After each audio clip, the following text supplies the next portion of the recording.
Welcome to Rajan ITI CTI classes. तो जैसे कि पिछली वीडियो में हम लोग 1 से लेके 20 तक की क्वेश्चंस को कवर किए थे, जो कि बहुत इम्पॉर्टेंट क्वेश्चन थे। अब हम लोग 21 से 40 तक के क्वेश्चंस को कवर्स करेंगे, जो आप लोगों के एग्ज़ाम के लिए बहुत इम्पॉर्टेंट होने वाले हैं। तो आप लोगों की आई होप आप लोगों को सारा क्वेश्चन समझ में आ रहा होगा। कोई भी डाउट होगा तो आप कमेंट कर दीजिएगा, जिससे आपका डाउट को दूर किया जाए।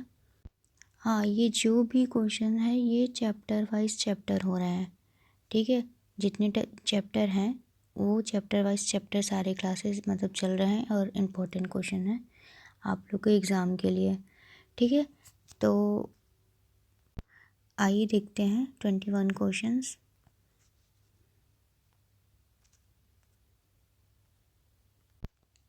तो देखते हैं हम लोग 21 क्वेश्चन कि बटन होल किसे कहते हैं, लाइनिंग, प्लीट्स, यू या टक्स को, ठीक है। सॉरी, लाइनिंग, प्लीट्स, यू या डार्ट्स को, ठीक है। तो बटन हम लोग होल किसे करेंगे, लाइनिंग पे, ठीक।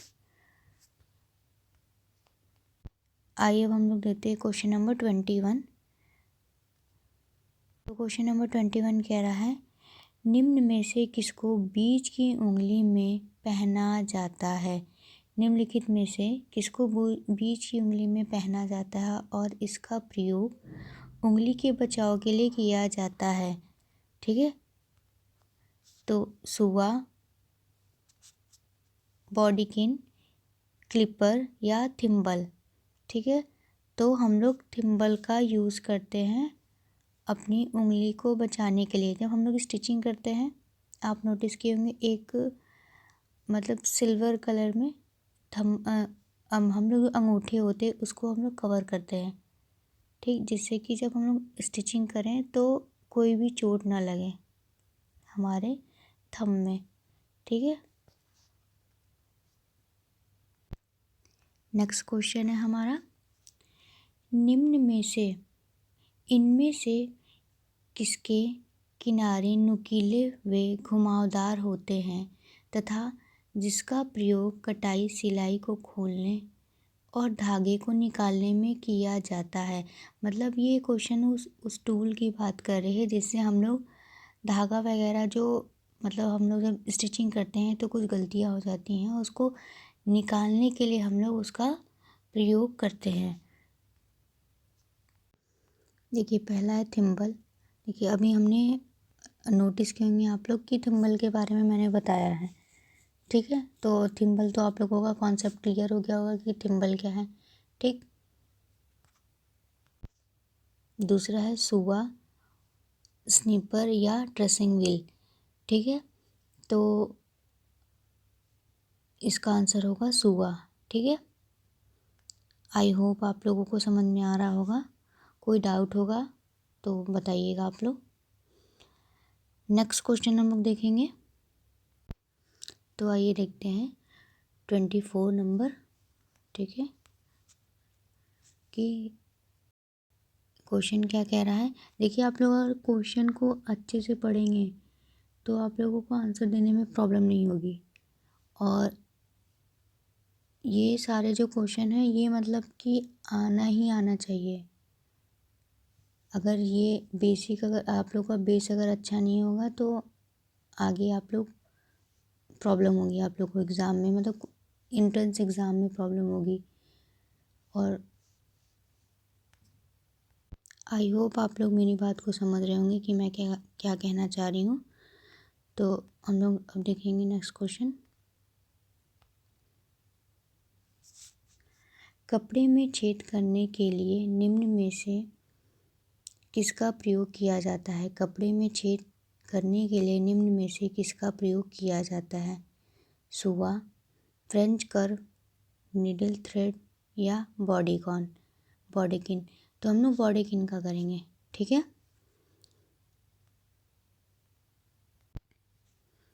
आइए देखते हैं 25 नंबर क्वेश्चन। दिए गए उपकरण को पहचानिए। ये जो उपकरण है ये इसको बोले हैं पहचानने के लिए कि ये उपकरण क्या है।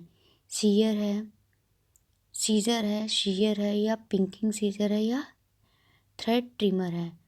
तो फर्स्ट क्लास में जो फर्स्ट क्लास चली थी उसमें शीयर और सीजर का डिफरेंस मैंने बताया था, वो आप वीडियो देख लेंगे तो कॉन्सेप्ट क्लियर हो जाएगा। ठीक, इसका आंसर होगा थ्रेड ट्रिमिंग। ठीक है, जो धागा एक्स्ट्रा निकलते हैं और कपड़े वगैरह जब हम लोग स्टिच करते हैं तो एक्स्ट्रा धागे वगैरह आप नोटिस किए होंगे निकलते हैं, और कुछ कटिंग वगैरह के लिए, थ्रेड कटिंग के लिए इसका यूज़ किया जाता है। ठीक है, अब हम लोग नेक्स्ट क्वेश्चन देखेंगे, क्वेश्चन नंबर 26। 26 क्या कह रहा है,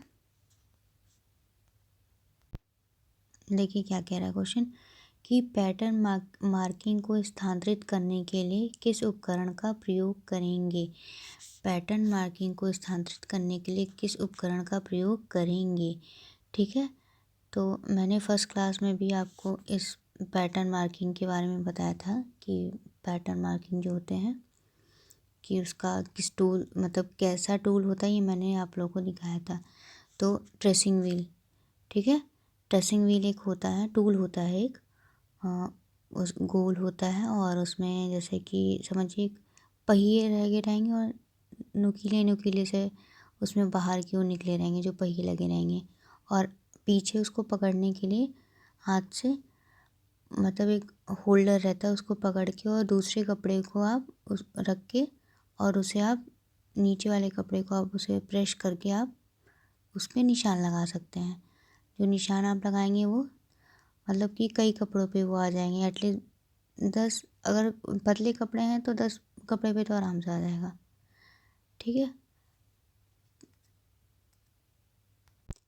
अब क्वेश्चन नंबर 27 देखेंगे कि सिम रोल कैसा होता है। सिम रोल कैसा होता है, ठीक है, कठोर एवं लंबा कुशन, छोटा और पतला कुशन, चौड़ा और लंबा कुशन, इनमें से कोई नहीं। ठीक,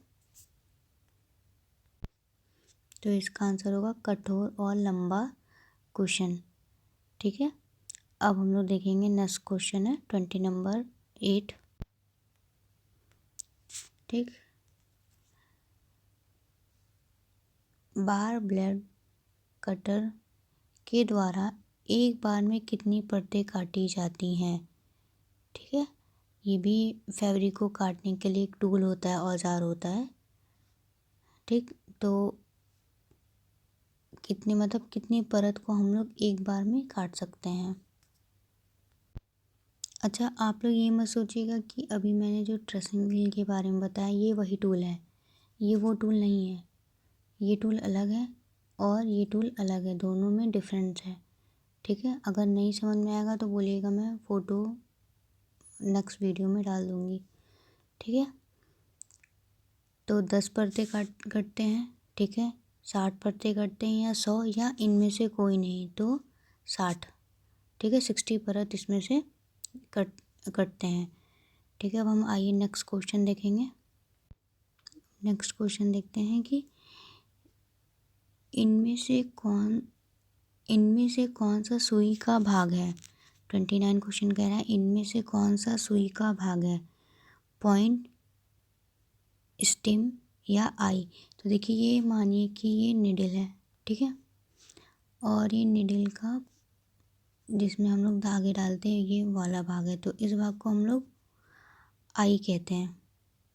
ठीक, इसको हम लोग आई कहते हैं, समझ रहे हैं। और ये वाला जो भाग है, ये वाला, ये पॉइंट होता है, जो नुकीला वाला, जो ऐसे नुकीला वाला भाग होता है ये पॉइंट होता है। ठीक, और ये बीच वाले भाग को, और इस वाले भाग को, ये वाले भाग को हम लोग स्टेम बोलेंगे। तो इसका आंसर होगा इनमें से ये सभी। ठीक है, अब हम लोग नेक्स्ट क्वेश्चन देखेंगे। तो नेक्स्ट क्वेश्चन देखते हैं हम लोग, क्वेश्चन नंबर 30। क्रियाल सुई उपयोग की जाती है, ठीक है, एम्ब्रॉयडरी के लिए, रफ़ू के लिए, सिम स्टिचिंग के लिए, या हेमिंग या तुरपाई के लिए। ठीक है, तो जैसे मैं आप लोगों को बार बार यही बात बोल रही हूँ कि ये जितने भी क्वेश्चन चल रहे हैं चैप्टर वाइज चैप्टर चल रहे हैं, ठीक है। तो जब हम लोग थर्ड चैप्टर पे आएंगे तो आपका पूरा जितना भी हैंड नीडल के बारे में पूरी नॉलेज है, हैंड नीडल, मशीन नीडल और नीडल्स का मतलब नीडल्स को क्या कहते हैं, जैसे भी मैंने क्वेश्चन में बताया कि पॉइंट और ये आई वगैरह होते हैं, और भी बहुत सारी थर्ड जब हम लोग थर्ड वाला प्रैक्टिस सेट करेंगे क्वेश्चन आंसर, तो उसमें आपको पूरा नॉलेज मिलेगा, ठीक। तो इसका आंसर होगा, हाँ इसका आंसर होगा रफू के लिए, ठीक है। क्वेश्चन नंबर 31 देखेंगे हम लोग। क्वेश्चन नंबर 31 कह रहा है कि, हाँ तो देखते हैं 31। किसी सिलाई मशीन में सुई को जकड़ने वाले पुर्जे को कहते हैं, ठीक है। तो अब देखिए, अब ये आ गया ना सिलाई मशीन वाला पार्ट, ठीक है। आप लोग क्वेश्चन को बहुत ध्यान से पढ़िएगा, और मुझे लगता है कि आप लोग ध्यान से पढ़ेंगे तो कॉन्सेप्ट क्लियर होता जाएगा, फिर अच्छा रहेगा, आगे भी अच्छा रहेगा, ठीक है।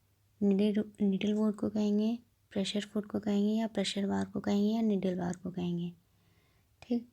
तो आप बताइए कि किसे कहेंगे, ठीक है। मैं ही बताती हूँ, निडल बोर्ड को कहेंगे, ठीक है। आइए नेक्स्ट क्वेश्चन देखते हैं।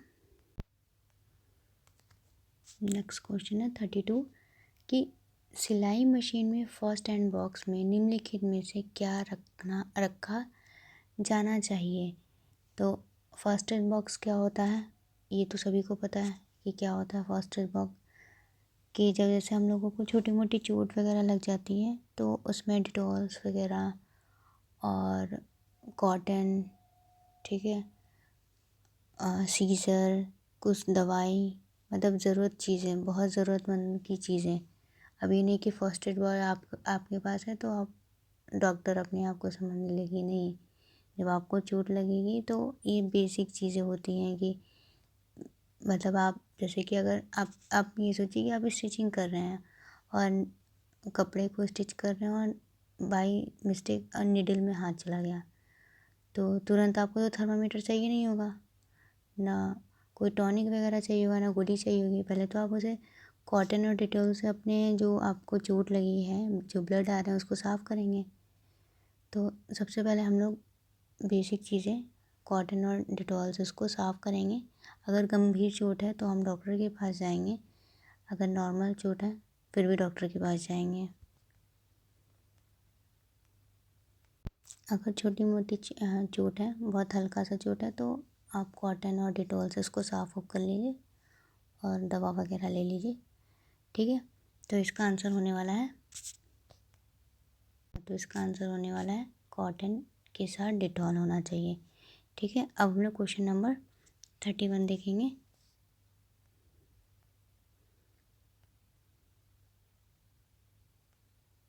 तो क्वेश्चन कह रहा है 33, ऑटोमेटिक विद्युत प्रेस किस प्रकार की पोशाक में प्रयोग की जाती है। जो ऑटोमेटिक पोशाक होती है, देखिए ऑटोमेटिक जो पोशाक होती है वो ऑलरेडी जैसा फैब्रिक होता है वो ऑटोमेटिकली सेट हो जाती है, ठीक है। तो आप इसे से समझ गए होंगे, सूती, ऊनी, लेलॉन या सभी वस्त्रों के लिए। तो जब आप सोचिए वो ऑटोमेटिकली ऑलरेडी है, तो मतलब ये हमें नहीं देखना है कि हम इसे कॉटन प्रेस करें, कॉटन का फैब्रिक प्रेस करें, वुलन प्रेस करें या लेलॉन प्रेस करें, सिल्क करें या नहीं, टसर करें या नहीं, वो ऑलरेडी सेट हो जाएगा अपने आप। जैसा भी जो फैब्रिक रहेगा वो ऑटो कट होता है, वो सेट हो जाता है, ठीक है। नेक्स्ट क्वेश्चन आइए हम लोग देखते हैं। हाँ तो 34 देखेंगे कि लॉन्ड्री प्रेस का प्रयोग कहाँ होता है, ठीक है। घर में, धोबी के द्वारा, या कारखानों में, या इनमें से कोई नहीं। तो आई होप इसका आंसर आप सभी को पता है कि कहाँ होता है, तो कारखानों में होता है, ठीक है। नेक्स्ट क्वेश्चन हम लोग देखेंगे। देखिए 35 कह रहा है कि पोशाक बनाने के बाद प्रेस क्यों ज़रूरी है। पोशाक बनाने के बाद प्रेस क्यों ज़रूरी है? पोशाक को आकर्षित बनाने के लिए, ग्राहक को ललचाने के लिए, या दुकान की सुंदरता के लिए? ठीक है, तो देखिए कुछ क्वेश्चंस ऐसे होंगे जो आपके माइंड पे निर्भर करेंगे। ठीक है, एग्ज़ाम में कुछ क्वेश्चंस ऐसे होते हैं जो आपके माइंड को चेक किया जाता है कि कैसा है ये क्वेश्चन, मतलब कैसा माइंड सेट है। कुछ क्वेश्चन ऐसे रहेंगे जो आपके सब्जेक्ट से रहेंगे। ये भी सब्जेक्ट से ही है, ये नहीं सोचिएगा कि ये सब्जेक्ट से नहीं, ये भी क्वेश्चन सब्जेक्ट से ही है। ठीक है, तो इस चीज़ों का आप लोग ध्यान रखिएगा कि कुछ क्वेश्चन अगर बाहर से आ गए हैं जो मतलब फिर ये नहीं हो कि ये नहीं पढ़ा है। तो इसका आंसर होगा पोशाक को आकर्षित बनाने के लिए। ठीक है, देखिए 36 क्वेश्चन कह रहा है कि पोशाक उद्योग में इस्तेमाल किए जाने वाले प्रेसिंग उपकरण के किस्म का नाम बताइए। ठीक है, तो इसका होगा स्टीम आयरन। ठीक, अब हम लोग क्वेश्चन नंबर 37 देखेंगे। दिए गए उपकरण का क्या नाम है? ये जो उपकरण है इसका क्या नाम है? ठीक है, आप ये देखिए, ये क्वेश्चन एटलीस्ट 2 बार अभी तक में 2 बार ये क्वेश्चन पूछ चुका है। आप खुद सोचिए कि ये क्वेश्चन कितना इम्पोर्टेंट होने वाला है। ठीक है, तो जैसे कि मैं आपको बता चुकी हूँ, इसका आंसर थिम्बल है। ठीक, अब हम लोग देखेंगे 38 क्वेश्चन। 38 क्वेश्चन क्या कह रहा है कि गोलाई वाली सुई को दबाने के लिए निम्न में से किसका प्रयोग किया जाता है? ठीक है, इसका आंसर है ट्रेस हेम। ठीक है, टेलर्स हेम। ठीक है, अब हम लोग नेक्स्ट क्वेश्चन देखेंगे। क्वेश्चन कह रहा है कि टेलर्स हेम किस आकार के क्षेत्र को प्रेस करने के लिए किया जाता है? ठीक है, तो ये तो इसका आंसर तो सभी होगा। ठीक, बर्ड्स होता है, डार्ट एरिया होता है, गोल होता है, तो ये सभी होगा। ठीक है, नेक्स्ट क्वेश्चन है 40। स्लीव बोर्ड का प्रयोग किस प्रकार के कपड़ों को प्रेस करने के लिए किया जाता है? ठीक है, ऐसे कुछ होता है स्लीव बोर्ड, इस तरह नहीं, ऐसे इस तरीके का होता है और ऐसे वहाँ पे लगे रहते हैं। यहाँ पे जो होता है आप स्लीव, जो भी कपड़े का रहेगा वो स्लीव डालेंगे। ठीक है, जैसे कि कोट के बाजुओं के, शर्ट के बाजुओं को जो आप डालेंगे, स्लीव डालेंगे और आप ऊपर से इसको आयरन करेंगे। ठीक है, इससे ना स्लीव बहुत अच्छा और बहुत आराम से प्रेस हो जाता है। ठीक, आई होप आप लोग समझ रहे होंगे। तो इसका आंसर होगा कोट के बाजू का। ठीक है, अगर आपको वीडियो अच्छा लगा हो तो आप लोग वीडियो को ज़्यादा से ज़्यादा शेयर कीजिए। और मैं ऐसे ही जितने भी पुराने पेपर हैं, ये प्रीवियस ईयर पेपर है, वो सब मैं आपको कराऊंगी चैप्टर वाइज चैप्टर, जिससे कि आप लोग का एग्ज़ाम अच्छे से क्वालिफाई हो जाए और एग्ज़ाम अच्छे से आप लोग पास हो जाइए। अगर वीडियो अच्छा लगा हो तो लाइक शेयर और सब्सक्राइब कीजिए।